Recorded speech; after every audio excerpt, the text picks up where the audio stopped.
Well, good afternoon. I'm recording this as Basic Tips number 13. Not doing so good on the lighting today. Sorry.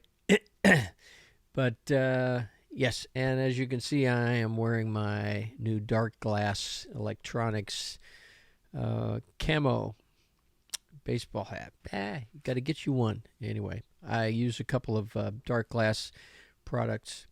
It's a great company for bass players, and just generally the effects pedals are great. I've got two. I use the Alpha Omega. I have down there, and then it's the vintage tube, I think. Vintage micro tubes. Both great little distortion pedals. Give you some grit, give you some distortion. Anyway, and I also have on my MJC Ironworks strings t-shirt. I'm an endorser of MJC. Not an endorser here, but I certainly endorse in my mind their products. Since I'm giving a shout out to that kind of stuff, I am an EA or euphonic audio endorsing artist. Have been since 1997, actually. I got 4 of their VL110 cabinets at that time. They did not make amps for I think a year or two at that time, and I was already an Eden endorser.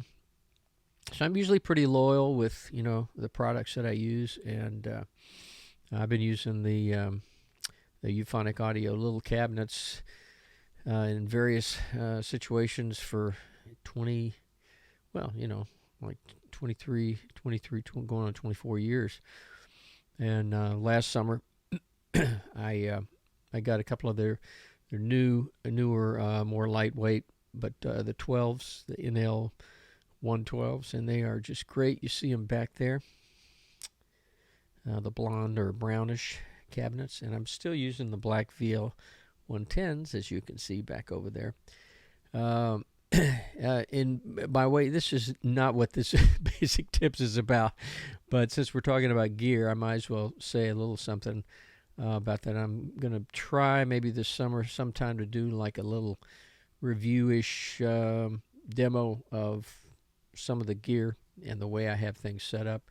I originally was going to get the 12s and utilize them as my new rig. 2 of them, they're very powerful, and I did get the iAmp Classic 1200 amp, which is a beautiful amp,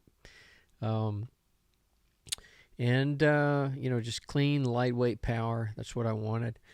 And so I got stuff here. I set everything up, and I was playing, and I kept thinking, man, they sound great, but what would it sound like with the black cabs, the VL110s? And I set them up, and it was just too dreamy. So I thought I was going more compact. Now I've kind of made it difficult on myself, but they're still so modular and so easy to kind of cart around. They're very, very light. So I can kind of be modular in terms of, how big the gig is, or how much sound level I need, that kind of stuff. So the EA stuff is really, really, really great gear. They came from, like a hi-fi background, and the guys are just the best. John and Larry and Renee, all of it, and Gary, who does the amp stuff. Anyway, very proud to be an endorser of those, and also MJC Ironworks bass strings.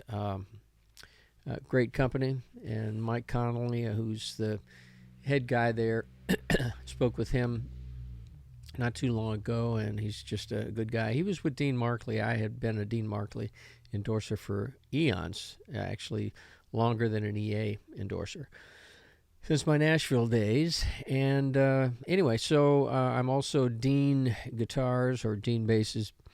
You see one back there. That's the Dean Edge Pro 5 string. And then over here, I'm not an endorser, but I do endorse them. Sire 4-string, Marcus Miller, P7 right there. Great combination. Anyway, so, that's a little bit about gear. I may get into some of the pedalboard stuff at some point later this summer, but today I did want to talk about a particular thing that I think is kind of confusing sometimes to players, and I know it was for me a little while when I first got to North Texas State years ago. I was interested, of course, in being a jazz player, and I had tried to immerse myself and saturate myself with that vocabulary and all that kind of stuff for a number of years, trying to make it part of my musical DNA. Listening, learning, all that kind of stuff. When I got to North Texas State, and this was 1977, fall of 77, that was really the first time I think I kind of encountered the, quote, real book and all that kind of stuff. And there were a lot of transcriptions, spaces, and all kinds of, books of transcriptions. So it was a time of learning woodshedding, and I was trying to bring some musical nuance. I had some chops, but it was kind of about trying to make things melodic and have dynamic and musical nuance in my playing and soloistically and just all around. And so I really felt like vocabulary was part of what I needed, and that's what I try to impart to students now, is that they need choices and options, of what to play, whether you're playing soloistically or just playing, trying to pick the right notes for lines. If you're playing a groove, it's the same thing. You need a vocabulary.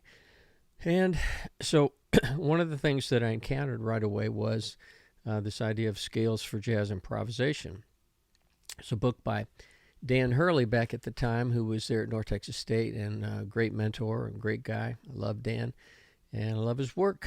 And this is a scale book that I continue to this day, even with all the other scale syllabuses and thesauruses and all that stuff that's out there. I still tend to send them to Dan's book. And but it basically kind of went through modes and scale forms.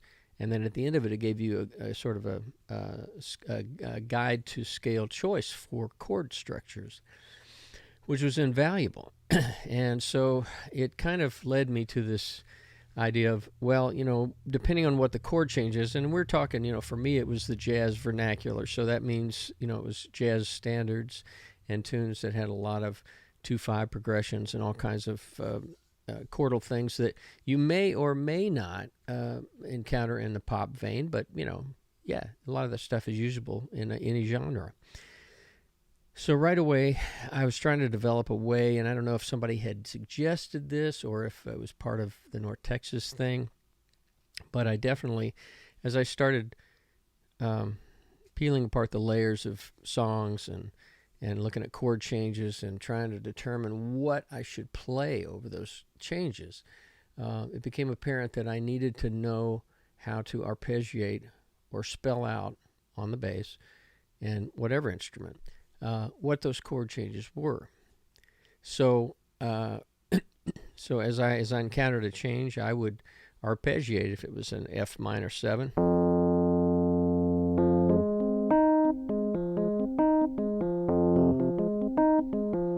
B flat 7, whatever the chord was. I kind of learned how to sort of arpeggiate that, and that then informed my soloing, which was a good thing. But the way I kind of approached learning the tunes was I would segment, I would look at chord changes and make each chord change a separate entity into and of itself, so that if I was looking at that chord change, I would immediately be concerned with only the scale tones or the chord tones that applied to that particular chord structure and that quality. And so as I looked at trying to learn the modes, one of the things that even in Dan's book, Scales for Jazz Improvisation by Dan Hurley, even in that book, he set it up in such a way that the chapters were written saying modes generated by the major scale, or modes generated by the melodic minor scale, ascending. and that kind of stuff. And so it for a while it was a little confusing trying, because some people kind of had the point of view, and I've seen this still continue now, and some great players utilize this same point of view, that basically if I'm not really playing the modes, I'm playing a C major scale, and I just happen to be on E, or I happen to be on A, or whatever the particular situation is. I found that very confusing. And although I think it kind of informs those guys playing and makes it sound a little different in terms of the way you approach it, but generally it just didn't make a whole lot of sense for me to look at it the way I would rather take a chord structure and a scale form or a mode and make it a separate entity, so that I concentrate on that and then try to find a common denominator for that as I connect the melodic lines I have in an improv manner and connect the chord structures.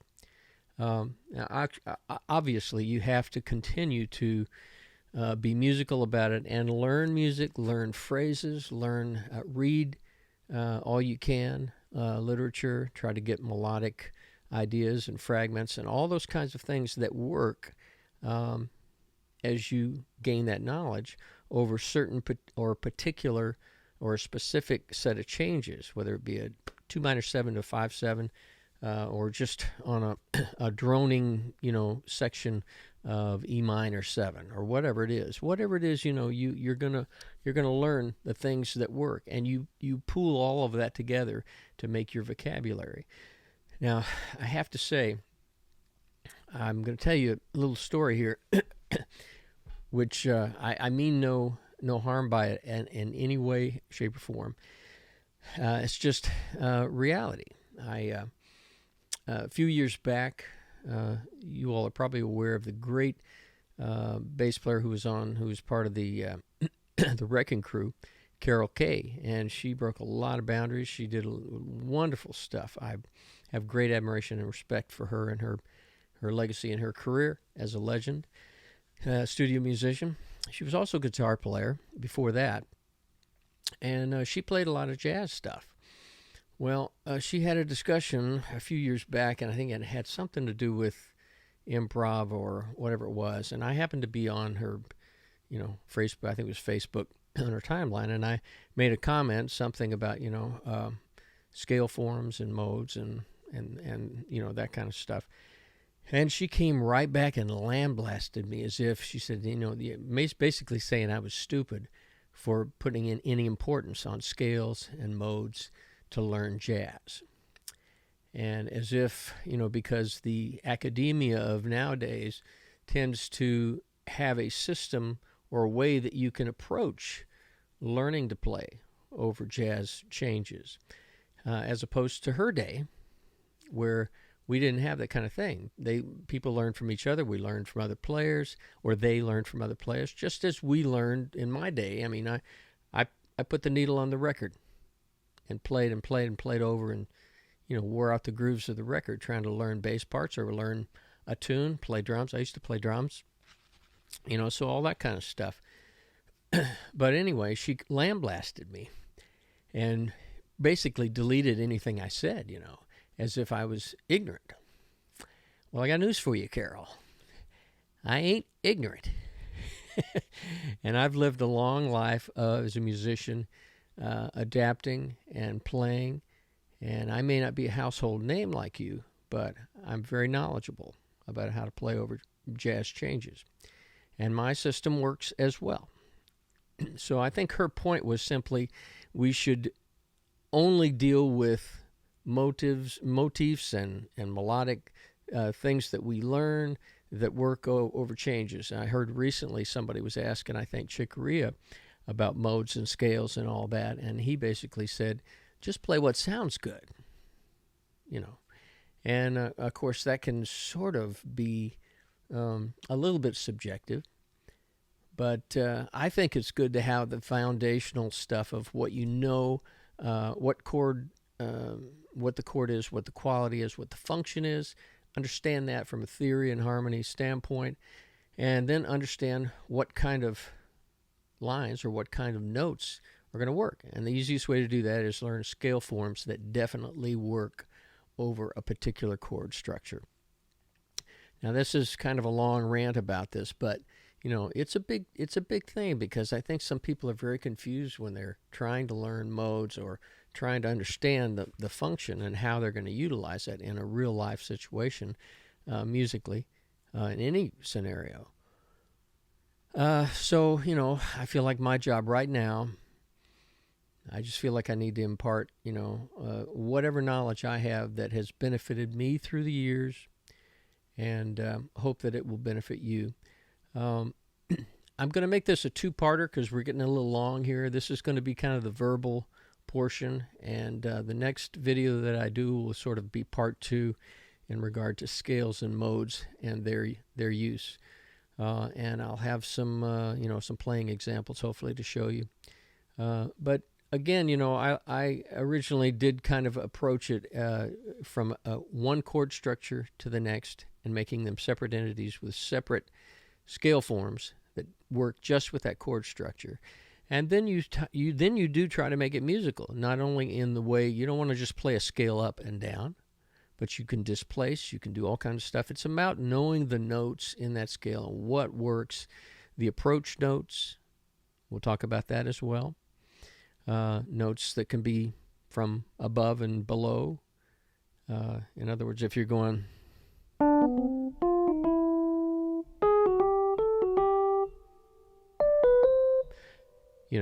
we'll talk about that as well. That's an interesting thing because it gives you many more notes to choose from and much more vocabulary to help you to determine what you want to play over a particular passage. So that'll be enough for now. We'll investigate it a little more the next time. I hope you all are staying safe and healthy out there. And if you like this, please like and share this video with bass players everywhere and anyone, musicians, because basically a lot of the stuff I'm talking about really applies to any instrument. It's about gaining vocabulary and having options to choose from, and that makes it a little easier for you to make those decisions when you're in a musical environment. So till next time, groove on. Thanks.